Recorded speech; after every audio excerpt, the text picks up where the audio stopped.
नमस्कार, बहुत बहुत स्वागत है आप सभी का अनअकैडमी में। मेरा नाम है अतुल जैन। मेरे ख्याल से आप में से शायद ही कोई ऐसा होगा जिसने भोपाल गैस त्रासदी का नाम नहीं सुना होगा। भोपाल गैस त्रासदी शायद भारत की तो निश्चित तौर पर और शायद दुनिया की अब तक की सबसे बड़ी इंडस्ट्रियल त्रासदी, इंडस्ट्रियल एक जो दुर्घटना है वो मानी जाती है। तो भोपाल गैस त्रासदी में क्या हुआ था? भोपाल शहर जो कि मध्य प्रदेश की राजधानी है, हम सभी जानते हैं, वहां पर एक यूनियन कार्बाइड नाम की फैक्ट्री थी। एक यूनियन कार्बाइड नाम की एक फैक्ट्री थी, एक कंपनी थी जिसकी फैक्ट्री वहां पर थी। और इस फैक्ट्री में क्या हुआ था?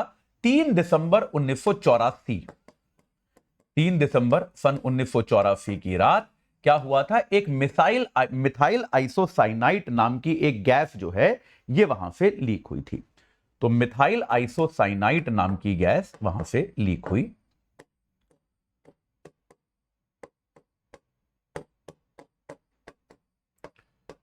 MIC इस गैस को बुलाया जाता था, तो आपको कहीं जगह पर MIC लिखा हुआ मिलेगा, वो MIC मिथाइल आइसोसाइनाइट को ही कहा जाता था। ये गैस जो है ये जहरीली थी और देखते ही देखते ये भोपाल शहर की आबो हवा में घुल गई और भोपाल के बहुत सारे लोगों ने इसको सांस में लिया। इसको भाई हवा में घुल जाएगी तो लोग जो सांस लेंगे उसमें मिथाइल आइसोसाइनाइट गई और इसके कारण यह माना जाता है कि तकरीबन 5,500 लोगों की भोपाल में मौत हो गई। तकरीबन 5,500 लोगों की आधिकारिक आंकड़ा है जिसके तहत मौत हो गई। और यह भी माना जाता है कि भोपाल में जो इससे प्रभावित इलाके थे, जो ऐसे इलाके थे जो जहां पर लोगों ने इस हवा को ग्रहण किया था, उनमें आने वाले बहुत समय तक बहुत सारे लोग विकलांग हो गए और आने वाले काफी समय तक जो बच्चे भी पैदा हुए वो बच्चे किसी ना किसी प्रकार की डिफॉर्मिटी, किसी ना किसी प्रकार की विकलांगता के साथ पैदा हुए। तो ये जो है एक बहुत बड़ी त्रासदी थी, एक बहुत बड़ी समस्या थी जिससे भारत जूझा। नेटफ्लिक्स पर एक द रेलवे मैन नाम की सीरीज भी आई थी। अगर आपने नहीं देखी हो और आपके पास नेटफ्लिक्स हो तो आप जरूर देखिएगा। उसमें दिखाते हैं कि किस तरह से एक ट्रेन जो भोपाल आने वाली थी और अगर ट्रेन भी वहां आ जाती तो और हजारों लोगों की मौत हो जाती, क्योंकि ट्रेन जो है उसके अंदर बैठे लोग भी फिर इस हवा में सांस ले लेते। तो किस तरह से उस ट्रेन को भोपाल आने से रोका गया उसके बारे में यह कहानी है, वो खैर एक अलग बात है। तो अभी पिछले दिनों क्या हुआ? अब देखिए, उसके बाद ये यूनियन कार्बाइड की फैक्ट्री बंद हो गई। निश्चित तौर पे जहां पर इतनी बड़ी दुर्घटना हो गई वो फैक्ट्री तो चलेगी नहीं, वो फैक्ट्री बंद हो गई। लेकिन क्या हुआ, इस पूरी दुर्घटना के जो अवशेष थे, अब भोपाल शहर से इस दुर्घटना के बहुत तरह के अवशेष, इस एक्सीडेंट के बहुत तरह के अवशेष इकट्ठे किए गए और उन अवशेषों को यूनियन कार्बाइड की इस बंद फैक्ट्री में डाल दिया गया था। और करीब करीब एक अनुमान के मुताबिक करीब 337 टन के आसपास जो हैं ऐसे अवशेष जिनको विषाक्त माना गया था। यह माना गया था कि उनमें जो ये जो आपका मिथाइल आइसोसाइनाइड का जो जहरीलापन है वो अभी तक उपस्थित है। ऐसे अवशेषों को यहां पर स्टोर किया गया, इस फैक्ट्री में रखा गया और फिर जो है बहुत लंबे समय तक इसी फैक्ट्री में छोड़ दिया गया। तो हुआ क्या यार, भोपाल के जो लोग थे और आसपास के जो लोग थे वो इस बात को लेकर हमेशा नाराज रहते थे, इस बात की शिकायत करते थे कि आपने इन अवशेषों को जो भोपाल शहर के अंदर ही, हालांकि थोड़ा दूर है, थोड़ा बाहर है और सरकार ये कहती थी कि हमने सिक्योर करके रखा हुआ है, लेकिन उसके बावजूद भी इन अवशेषों के शहर में उपस्थिति को लेकर एक बहुत बड़ा विवाद हमेशा चलता रहता था। और सरकार जो है कोई उपाय ढूंढने की कोशिश कर रही थी कि भाई इन अवशेषों का क्या किया जाए, इनसे अगर मुक्ति पानी है तो कैसे पाई जाए। इसके बारे में सरकार लगातार विचार करती रहती थी, लगातार इसके बारे में प्रयास कर रही थी। तो पिछले दिनों क्या हुआ, सरकार ने एक आदेश दिया और उस आदेश के तहत क्या किया गया, एक पीथमपुर नाम की एक वहां पर एक पीथमपुर नाम का इंदौर के पास एक पीथमपुर इंडस्ट्रियल एरिया है।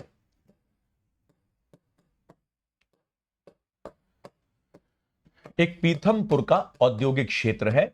तो सरकार ने यह आदेश दिया कि भाई ये जो आपका टॉक्सिक वेस्ट है, ये जो आपके भोपाल गैस कांड के अवशेष हैं, इनको सुरक्षित तरीके से पीथमपुर औद्योगिक क्षेत्र लेकर जाया जाए और वहां पर इनको औद्योगिक भट्टी में जला दिया जाए। ठीक है, तो एक तरह से जो औद्योगिक भट्टी होती है, आम तरीके से ऐसा नहीं जैसा अलाव जलाते हैं वैसे जलाया जाए, ऐसे नहीं, जो औद्योगिक भट्टी आपकी होती है उसमें इनको जला दिया जाए। यह आदेश जो है सरकार ने दिया। अब बेटा ये आदेश देने के बाद कहां के लोगों ने विरोध शुरू कर दिया? भाई ऑब्वियस सी बात है, यहां के लोगों ने विरोध शुरू कर दिया। भाई इंदौर के पास ये पीथमपुर जगह है, वहां पर औद्योगिक क्षेत्र है, इंडस्ट्रियल एरिया है, तो वहां के आसपास के जो ग्रामीण लोग हैं, आसपास के जो लोग रहते हैं, उन्होंने इसके खिलाफ प्रदर्शन शुरू कर दिया। उन्होंने कहा यार इस बात का क्या लॉजिक है कि भोपाल का जो टॉक्सिक वेस्ट है उसको आप लाके इंदौर में जला रहे हो, यार ये तो गलत बात है। तो अगर इसमें कोई टॉक्सिसिटी है, अगर इसमें कोई विषैलापन है, तो आपने भोपाल से उठा दिया और आप आके हमारे यहां जला रहे हो। तो इस बात को लेकर उन्होंने विरोध प्रदर्शन किया। मध्य प्रदेश हाईकोर्ट ने सरकार के इस आदेश को रोकने से इनकार कर दिया। मध्य प्रदेश हाईकोर्ट ने गाइडलाइन जारी करी कि भाई आप इस वेस्ट को जो लेकर जाएंगे बहुत ही संरक्षित सील्ड ट्रकों में लेकर जाएं, कहीं पर भी रास्ते में वो ट्रक रुकने नहीं चाहिए, उनमें से किसी प्रकार का सामान गिरना नहीं चाहिए, वगैरह वगैरह। इस प्रकार के हाईकोर्ट ने गाइडलाइंस जारी किए, लेकिन सरकार को इस काम को चालू रखने को कहा। तो याचिकाकर्ता जो हैं वो इसके खिलाफ सुप्रीम कोर्ट गए और उन्होंने कहा कि भाई ये जो पूरी प्रक्रिया है ये गलत है। इससे क्या हो रहा है, जो भोपाल का खतरा है उस खतरे को आप इंदौर के सर मढ़ रहे हो। ये उन्होंने याचिका दी और सुप्रीम कोर्ट से आग्रह किया कि इस पूरी प्रक्रिया पर आप तत्काल प्रभाव से प्रतिबंध लगा दें। तो आज अब से कुछ देर पहले क्या हुआ है, सुप्रीम कोर्ट ने इस प्रक्रिया पर रोक लगाने से इनकार कर दिया है। सुप्रीम कोर्ट ने कहा कि भाई इस प्रक्रिया पर हम रोक नहीं लगाएंगे। और सुप्रीम कोर्ट ने कई सारी इसमें इंपॉर्टेंट बातें करी हैं, उनको हम समझने की कोशिश करते हैं। देखिए, सुप्रीम कोर्ट ने पहली चीज ये कही कि यार आप लोग जो याचिका करता हैं, क्या आपके पास इसका कोई भी वैज्ञानिक साक्ष्य है? क्या आपके पास इसके बारे में कोई भी जानकारी है कि इसको जलाने से आप पर कोई बुरा प्रभाव पड़ेगा? क्या इसके लिए कोई वैज्ञानिक साक्ष्य आपके पास उपलब्ध है? आपके पास इसको लेकर कोई वैज्ञानिक साक्ष्य नहीं है। सुप्रीम कोर्ट ने कहा कि भाई अगर आपके पास कोई वैज्ञानिक साक्ष्य होता तो हम फिर भी सुनवाई करते कि यार ये देखिए इस कचरे को इतने साल से कचरा रखा है, अब उसके बाद इसको जलाया जाएगा तो उसमें कोई विषैला अवशेष बचा है या नहीं बचा है, और इंडस्ट्रियल भट्टी में जलाने से वो वहां की हवा में, वहां के पानी में कहीं पर घुलेगा, इसका कोई साक्ष्य है तो आप बताइए। ऐसा कोई साक्ष्य तो आपने हमको दिया नहीं है। और उन्होंने, हाईकोर्ट ने यहां पर यह भी कहा कि इस पूरी प्रक्रिया में अगर आप देखेंगे तो राज्य सरकार ने जब यह निर्णय दिया तो राज्य सरकार ने कई सारे संस्थानों को कंसल्ट किया। तो सुप्रीम कोर्ट ने कहा कि अगर आप राज्य सरकार का पक्ष देखेंगे तो राज्य सरकार ने क्या किया, जो विशेषज्ञ लोग हैं उनसे सलाह ली। तो राज्य सरकार का यह जो कदम है यह विशेषज्ञों की सलाह पर आधारित है, और यह विशेषज्ञ कोई ऐसे में से आम विशेषज्ञ नहीं है। सुप्रीम कोर्ट ने कुछ संस्थानों के नाम दिए जो मैं लिख के लाया हूं। तो नेशनल एनवायरमेंट इंजीनियरिंग इंस्टीट्यूट, राष्ट्रीय पर्यावरणीय इंजीनियरिंग संस्थान, इस प्रकार के संस्थान, जो नीरी है, राष्ट्रीय पर्यावरणीय इंजीनियरिंग संस्थान। सुप्रीम कोर्ट ने कहा यार ये NEERI, national environmental engineering institute, ये जो संस्थान है, अनुसंधान संस्थान, ठीक है यार, ये वाला आपका जो संस्थान है इसकी सलाह तो हम भी लेते हैं। सुप्रीम कोर्ट ने कहा कि कई बार पर्यावरण से जुड़े मुद्दे जब हमारे पास भी आते हैं जजमेंट लेने के लिए, तो हम भी कई बार ऐसे संस्थानों की सलाह लेते हैं, क्योंकि जजेस को पर्यावरण की उतनी जानकारी थोड़ी ना होती है। देखिए, जज भी जो होता है, जज कानून का विशेषज्ञ होता है, पर्यावरण का, इंजीनियरिंग का, इन चीजों का विशेषज्ञ तो जज होता नहीं है। तो सुप्रीम कोर्ट ने कहा कि यार ये तो ऐसा संस्थान है कि इसकी सलाह तो हम भी लेते हैं जब हम जजमेंट देते हैं। इसके अलावा national geophysical research institute, supreme court ने बोला इसके अलावा आपका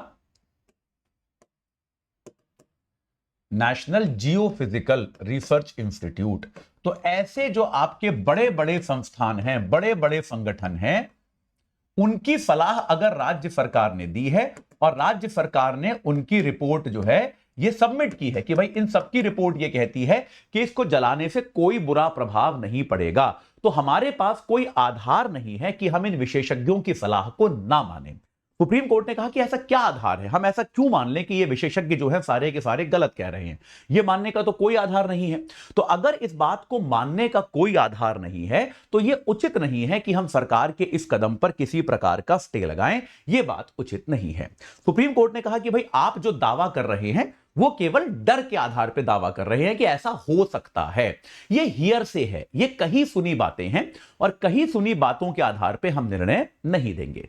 सुप्रीम कोर्ट ने यह भी कहा कि अच्छा एक बात बताइए, अगर आपको प्रॉब्लम बस इससे है ना कि आपके आसपास इसको जलाया जा रहा है, तो आपकी अप्रोच क्या है? सुप्रीम कोर्ट ने एक शब्द यूज किया, निम्बी, NIMBY। NIMBY का मतलब क्या होता है? Not in my backyard. ये कई बार legal, not in my backyard, कई बार कानूनी मामलों में सुप्रीम कोर्ट इस तरह की डॉक्ट्रिन यूज करती है, तो इसको याद रखिएगा, नॉट इन माई बैकयार्ड यानी कि निम्बी। इसका मतलब क्या है कि आपको जो करना है करो, बस मेरे आसपास मत करो। सुप्रीम कोर्ट ने कहा कि भैया जो याचिका करता है, ऐसा प्रतीत होता है कि उसको प्रक्रिया से कोई शिकायत नहीं है। अगर यही प्रक्रिया कहीं और हो रही होती तो उसे कोई शिकायत नहीं है। उसको बस ये कहना है, उसको बस दहशत यह है कि मेरे आसपास मत करो, आपको कहीं और जाके जो करना है करो, जला दो इसको, कहीं और ले जाके जला दो, मेरे घर के पास मत जलाओ बस। तो ये कोई वास्तविक कंसर्न नहीं है, ये एक सही, एक तार्किक कंसर्न, एक तार्किक शिकायत नहीं है। सुप्रीम कोर्ट ने यह कहा और सुप्रीम कोर्ट ने कहा इसीलिए हम किसी भी तरह की रोक इस पर नहीं लगाएंगे। जो सरकार ने आदेश दिया है, जिस प्रक्रिया का पालन करने को सरकार ने कहा है, वो प्रक्रिया का पालन वैसे ही किया जाएगा। इसमें किसी तरह का कोई परिवर्तन नहीं होगा, यह बात सुप्रीम कोर्ट ने कही है। याचिकाकर्ताओं की ओर से यह कहा गया कि भाई जब हाईकोर्ट ये जजमेंट सुन रही थी तो उसने स्थानीय निवासियों को सुना ही नहीं। पहली बात यह कही गई। दूसरी बात याचिकाकर्ताओं ने यह कही कि राज्य सरकार जिस तरह से परिवहन कर रही है उसमें सुरक्षा नहीं है, जो हाईकोर्ट के गाइडलाइंस का उल्लंघन हो रहा है। तो सुप्रीम कोर्ट ने कहा कि अगर ऐसा हो रहा है तो ये शिकायतें लेकर आप वापस हाईकोर्ट के पास जाइए ना।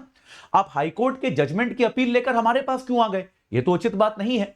तो सुप्रीम कोर्ट ने कहा कि अगर हाईकोर्ट का आदेश है, उसका पालन ठीक से नहीं हो रहा है, तो यह आप हाईकोर्ट के पास ही दोबारा लेकर जाइए, इसका समाधान हाईकोर्ट ही करेगी। हम एक सही मंच नहीं है इसका समाधान करने के लिए।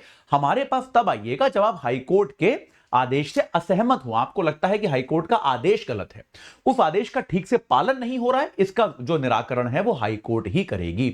और सुप्रीम कोर्ट ने फिर से कह दिया कि भाई देखो, तार्किक आधार कोई होता तो हम रोक लगाते, लेकिन चूंकि सरकार का ये निर्णय जो है ये एकदम तार्किक आधार पे, विशेषज्ञों की सलाह पे आधारित है और आपके दिमाग में जो डर है वो शायद केवल दहशत के कारण है, तो हम इसको एक आधार मानकर निर्णय नहीं दे सकते। तो सरकार को कहा है कि आप अपना जो प्रक्रिया आप चला रहे हैं, आप जिस तरह की प्रक्रिया कर रहे थे उसे आप कंटिन्यू कर सकते हैं और इस वेस्ट को, इस कचरे को आप जला सकते हैं। यह बात सही है कि भाई नागरिकों में इस बात को लेकर चिंता शायद हो सकती है, वो चिंता होना स्वाभाविक है। भाई इसको हम समझ सकते हैं, जहां इतनी बड़ी त्रासदी हुई है उसके कचरे के अंदर अभी किस प्रकार का मटेरियल मिला हुआ है, इसको लेकर कुछ हद तक चिंता होना शायद स्वाभाविक है।